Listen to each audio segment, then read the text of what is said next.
2 cuts. We're going to turn it over and cut. Okay. So remember, we're cutting it because the line's not straight. That line. Yeah. You got to slide it. Yeah.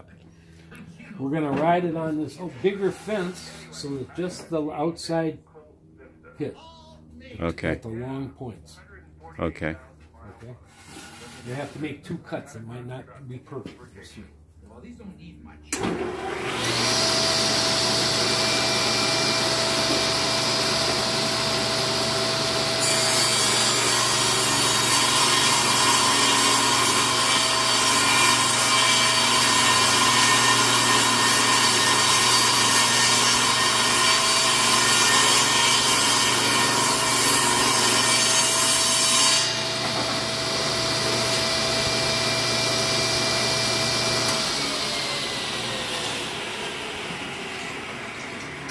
So a little old school carpentry here with my friend Steve, and we'll give you more in just a bit.